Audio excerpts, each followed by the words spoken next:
Hi everyone. I know you're just probably coming across from other sessions, so I'll wait a few minutes. While you're waiting, you might want to say hi in the chat. Hi Liz, first in. Hi everyone. I see you everywhere now, it's great. We're going to talk about using Replit, or how I use Replit at my school, and Liz actually, who's my colleague. We use this Replit to deliver our computing assignments, and I'm just going to walk through this in the next few minutes. Hi James, hi Alison, hi Kitty, hi Ross. I'm looking forward to hearing your thoughts on this, and also if there's any opportunities for you to change the way that you deliver assessments. Little caveat before I start, I would only change assessments if it's going to give you some positive impact. Either it's going to reduce your workload, or it's going to save you some time, or it's going to allow your students to be more comfortable in that assessment conditions. And that all sort of came into our discussions just over a year ago. Lena's just posted a link to the slides. Thank you, Lena. As I say, I'll just wait a few more minutes before we start. Oh, hi Andy, good to see you.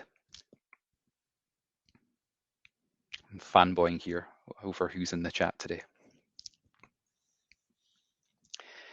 If you've never followed me on Twitter before, and you do have a Twitter account, my Twitter handle is on the screen. There's also a link to my website where you can get a copy of these slides, just in case you can't access them using the bit.ly link, but I'm sure you can. And there should be enough time at the end of this for some questions. So think of difficult questions, and yeah, put me on the spot, please. Okay, I think I'm going to go. So let me just adjust the closed captions. Yeah, please do drop any questions in the Q&A tab, and use the chat for any sort of urgent questions as well. There's also some questions in there for you, so hopefully you can answer them as we go. Okay, I do like my GIFs, so hopefully that's going to keep you entertained in what is normally a very dry topic. So let's start. Okay, so my talk, or my session today, is just a kind of description or an exploration of how my school and my team used Replit to successfully deliver assessments at a time where we really didn't know if we could see the students in person or not. Turned out that just at the very last minute we were able to. And sorry, I should say we're based in Scotland.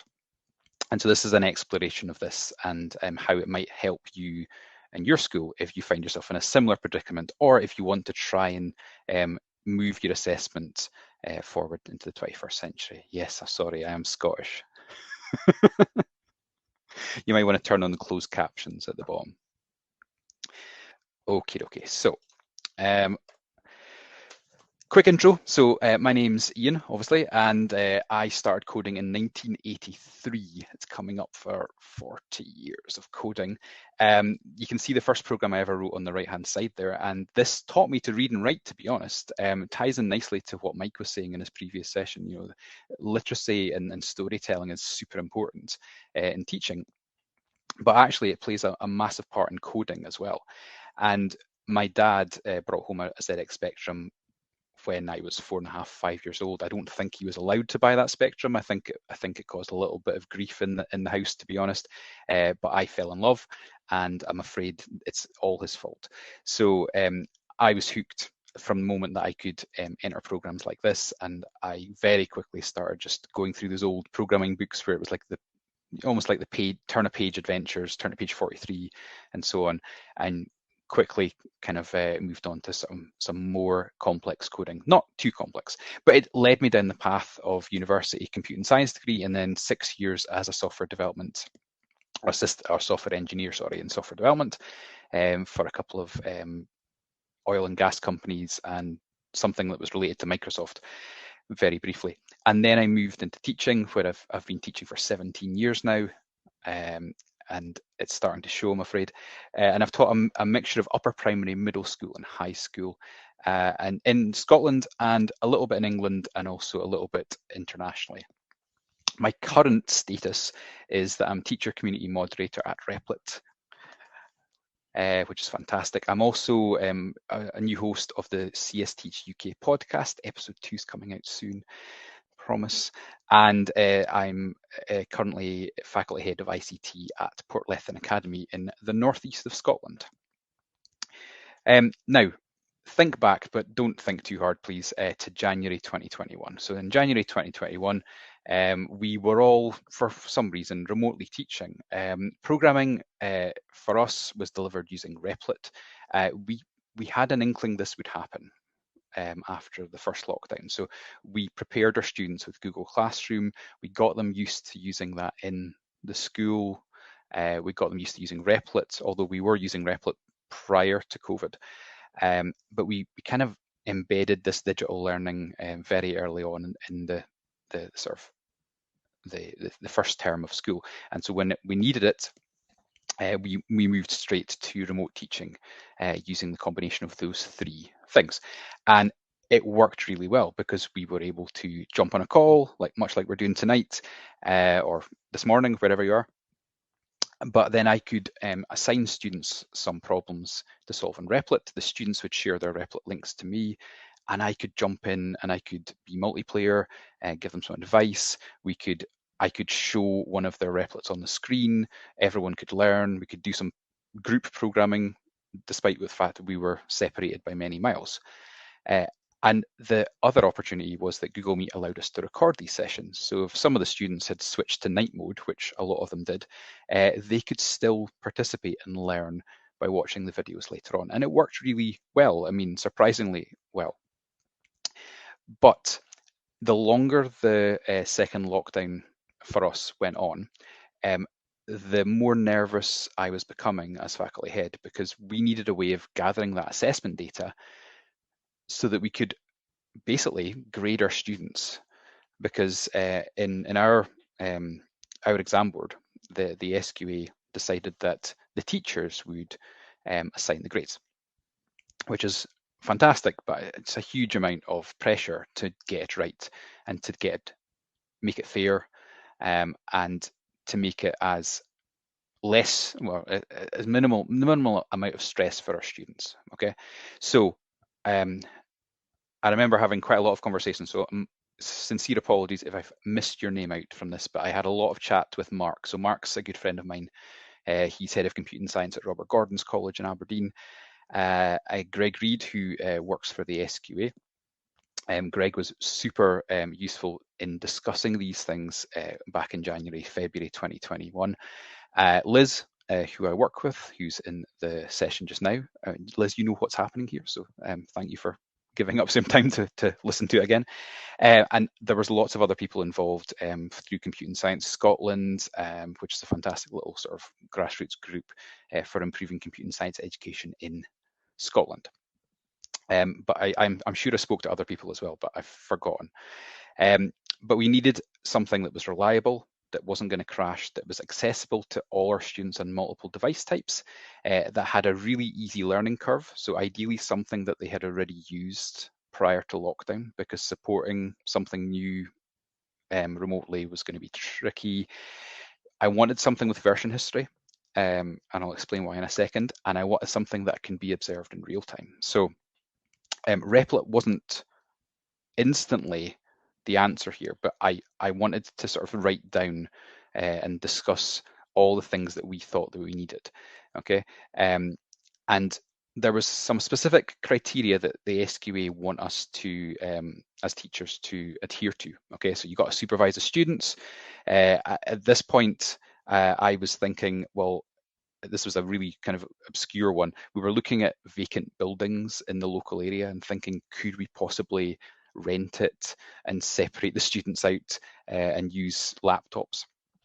I even suggested to some parents that maybe we could get them all to drive into a supermarket car park, and I could supervise them through car windows. It was all, everything was on the table. But we had to be supervised. There was no group work, so they couldn't interact with each other's answers or each other in any way. during the assessment. There shouldn't be any stopping of the assessment to say, oh, by the way, here's how you create or read a file, for example. So we couldn't stop for that, and it's got to be carried out in a classroom setting. Now, these assessment criteria did not change from pre-COVID. Okay, so these were exactly the same.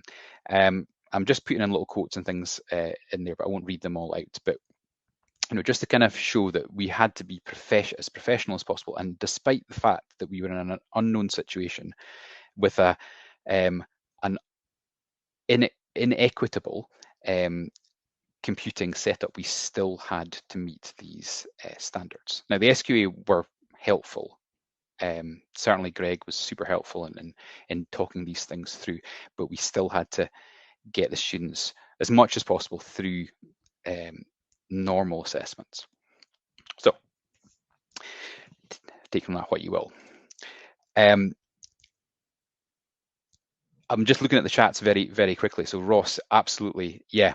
I imagine it was quite stressful for you to try to work out this. Yeah, the vacant building situation solution. Yes, Lena.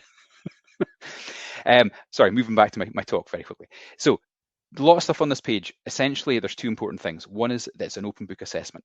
Okay, so in Scotland, this part of the coursework for our national fives, which is like GCSE level, maybe 15, 16 years old, and then higher level, which is the beginning of A level, so AS level, and whatever that is in America, or first year of IB, if that helps. So both of these courses were assessed on their students were assessed on their programming skills as an open book assessment.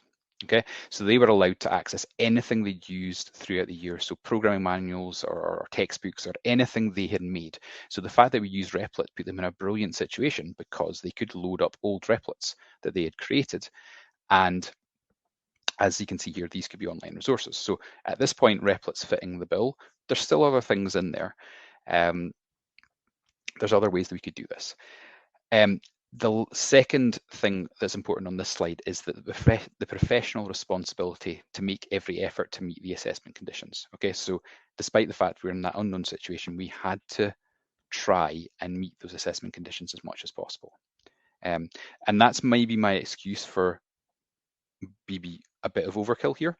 And Liz can certainly tell you in the chat that there's quite a lot of constraints in here. But anyway, this is what we did. So after a few chats over a period of weeks, all roads seem to lead to Replit. The only sort of caveat about this, I suppose, is that in my discussions with Greg and a few others, the qualification board were quite nervous about this being done entirely remotely. And I could see their point, because how can you, I mean, when I was delivering lessons in that second lockdown, most of the time the Zoom calls were black screens, students had their cameras off. So how could you then switch into a situation where all the students had their camera on, and if they had the camera on, was it their phone camera? How could you see that they were they were adhering to the assessment conditions in the same way? Okay, so luckily that was solved for us. So in end of February, the Scottish Government announced that schools were going to start to reopen for senior students to complete assessment work. And so I got in very quickly and made sure that the computing students were some of the first in, because we were ready. We'd completed our course, we were using Replit on a daily basis, and they were ready to sit these assessments. We just needed to get them into the building. So into the building and hugely separated out. So we had like 10 people per room, but we did it. So at that point, all roads led to Replit, and it's a little sort of brain teaser for you. What program's this from? I mean, that's how I felt at the time. Everything just came together. But let's see who knows their 90s pop culture. Yes! Lena, Power Rangers, fantastic.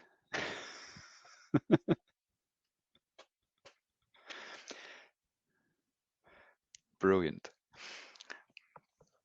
Okay, so this is the process. So the previous process with pre-COVID, there's a before, a during, and an after. It might be similar to your situation in your school or maybe in Ireland as well, Ross.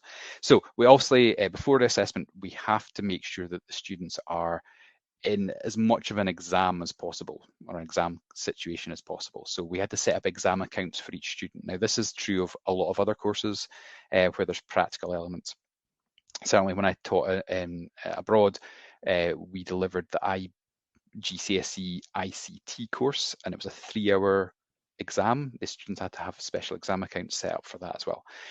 So we had to set up exam accounts, we had to transfer files for the assessment into these accounts, ready for the students to access, and we had to duplicate all the paper copies of the assessment information in whatever format the student required accessibility wise. So different colored paper, massive copies, double spaced, all these things taken into account their needs. So that's going to happen anyway, isn't it?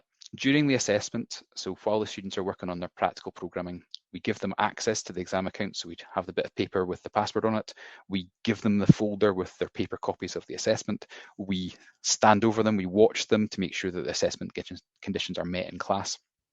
And at the end of every session, or after a long period of time, depending on how you do it, we collect all that evidence back in and we store it somewhere safe.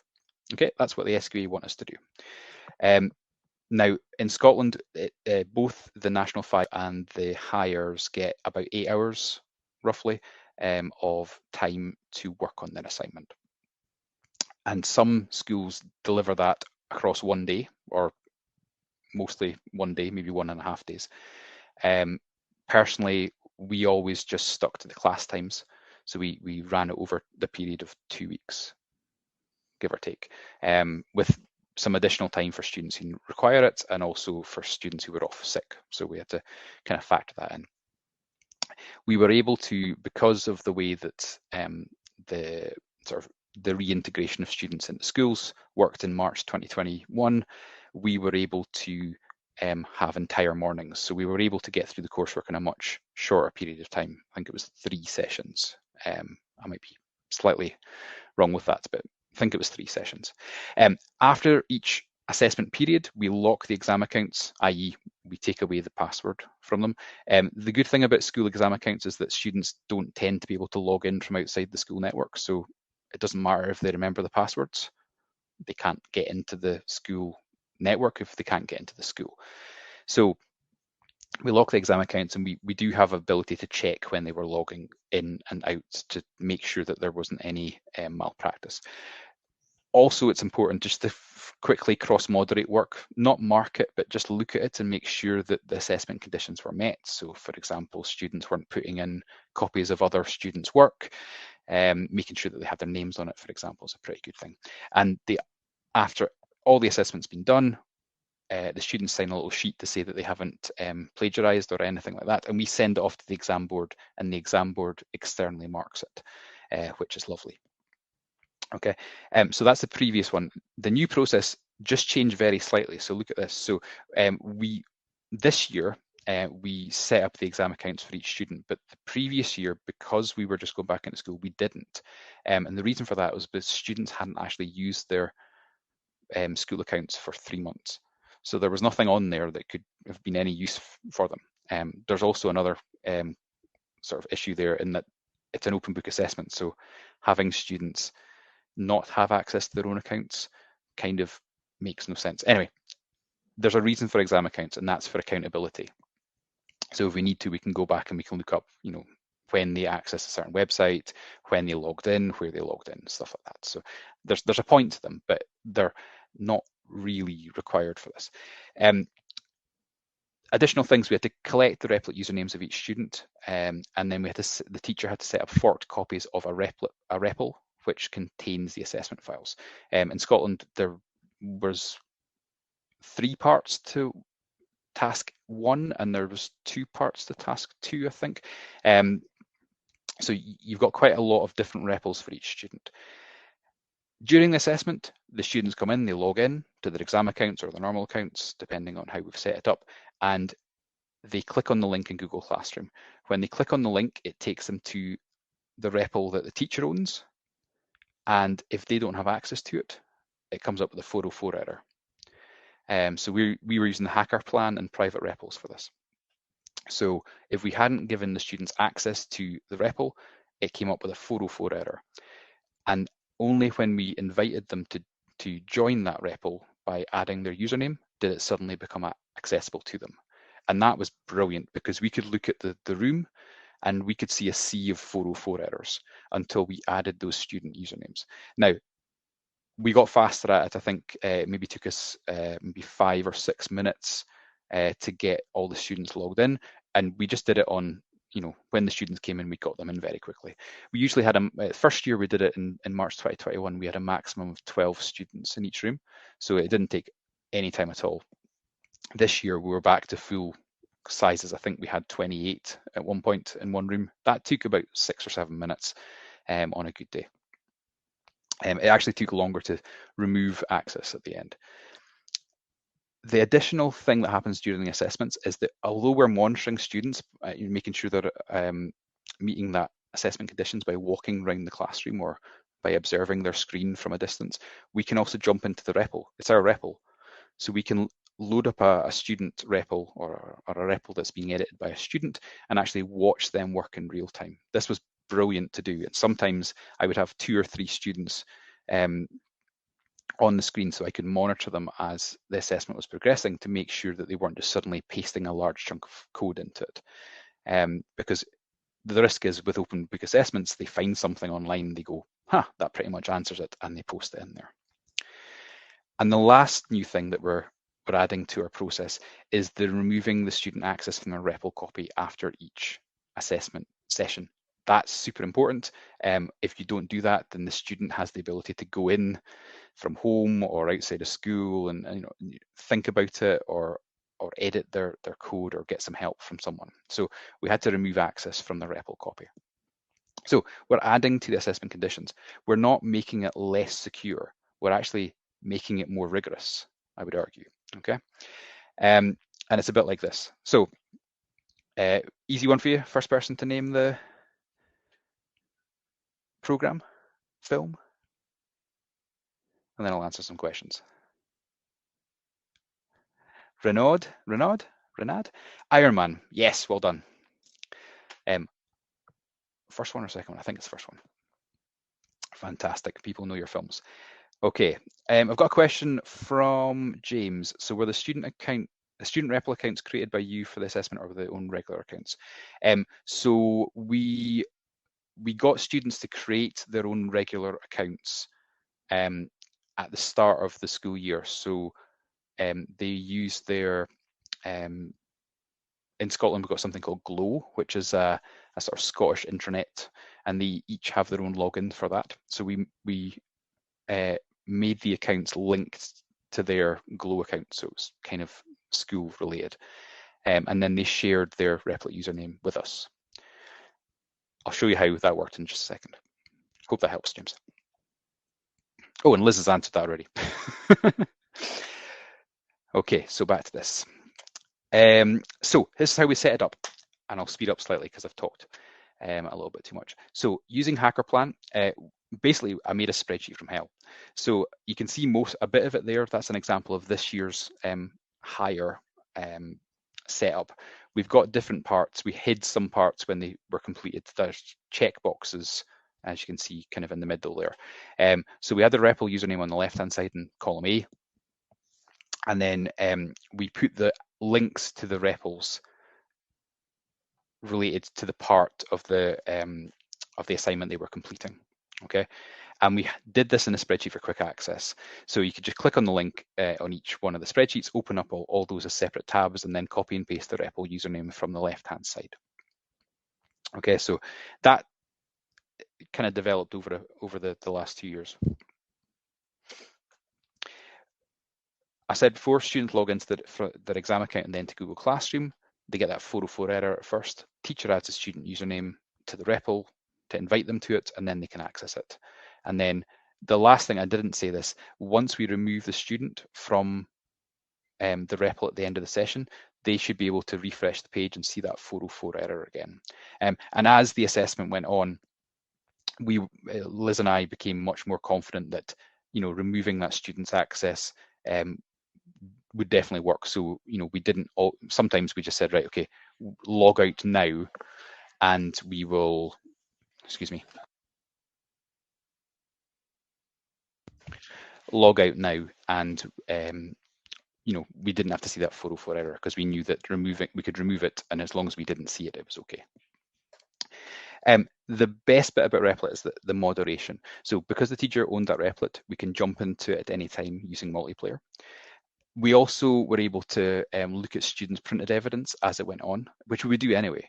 And we do those regular paper checks where sometimes we open someone's folder and, if they've handed in a certain part, we just sort of look through and make sure they've got their name on it. If anything looks familiar or a bit weird, like suddenly they've fully understood a process or a concept that they previously hadn't, then we would maybe look into it and compare it to some other students that are nearby. All these things help prevent malpractice concerns. But version history inside Replit has been super useful, because if we are concerned about malpractice, maybe two student repos look quite similar, possibly completely, not maliciously at all, because they've maybe found the same website or they've taken inspiration from the same task that they worked on in 3 months earlier. But we can look at version history, and we can look at the times that the files were created or edited, and use that in discussion with the students, just to check and improve our own confidence, to make sure that we're happy that it's not malpractice. Okay, so again, that's something that we didn't do before COVID. We were using idle, which is just your Python sort of IDE. That didn't have version history, so we couldn't go back and have that discussion with students. So in that instance, multiplayer and version history really helped improve our assessment process. Third one, type in the chat, what program's this?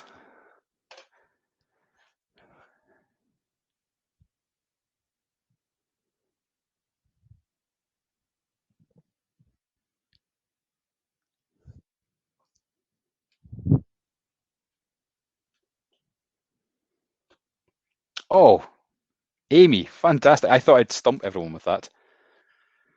Abbott Elementary. I've seen one episode.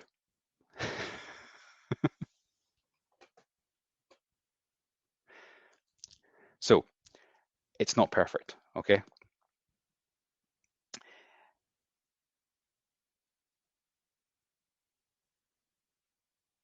It's something that definitely, from 2021 to 2022, we made some adjustments to the way the spreadsheet was built. We made some adjustments to the way that we organized the files in our own hacker plan. And because we went, the assessment criteria, assessment situation changed because more students were in the room, we were again able to, we had to change our delivery method slightly. Made it a bit more complex, meant there was a lot more paper flying around and a lot more folders coming back in. But we just about managed it without sort of anyone losing a limb. So next steps, and this is what's happening next year, we're going to adjust the process to make use of Teams for Education. So there's significant advantages of Teams for Edu over the hacker plan, but there are some things that I would have to work through to be fully confident. Firstly, the cost is zero. So it will reduce our annual cost, the faculty, to nothing at all. It's fully COPPA compliant, Teams for Edu, whereas HackerPlan isn't, although that doesn't really impact our students because they're all over 13. In the UK, we've got the GDPR to apply to adhere to as well. So we've got to make sure that that is, the way that we're using it is compliant as well. So that's got to be taken into consideration. Advantage of Teams is that you can quickly create the project for all the students who are members of the team. So there was a little bit of overhead, maybe about half an hour to an hour, for creating all those forks, putting it into the spreadsheet, getting it all set up and just being comfortable it's all there. Much easier with Teams for Edu, because you just add it once and then the student starts the project and it creates the files and forks them for them. Added advantage, we can also see which students are accessing which project within the team. Just in that Teams for Edu page, you can actually see which student is in which REPL. And then it's a single click to unpublish a project for all students in the team. So while it doesn't stop them accessing it, and that's the thing that we're just checking just now, is just making sure that we're comfortable with that, it does hide it from them so they can't see it when they're in Teams. So there's some significant advantages there that I'm really looking forward to exploring, because I think that's going to reduce a lot of workload for certainly the teachers involved in this assessment. Okay, but we might be reinventing the wheel here. Someone else might have done it before. So there's community out there that you may or may not know about already. Repl Ask, which I'm moderator for, or one of the moderators for, is on the right hand side there. It's something called Discourse, but it's just ask.replit.com. That's the one that if you've joined, you can get an extra badge for taking part in the EdFest. There's also a Facebook group, which it's almost 1,000 members now, which links there. And then there's a Discord, which I feel I'm too old for. I'll be brutal there. I feel that I am too slow to keep up with it. It's just crazy. There's millions of people on Discord, it seems, and they're all typing super fast. But all three of those communities are super helpful if you've got any problems or any questions about coding, about assessments, or about anything in particular. Okay, so please use them. That's it. Thanks for your time. Hope it was useful, and I've got a couple of minutes maybe for questions. Maybe.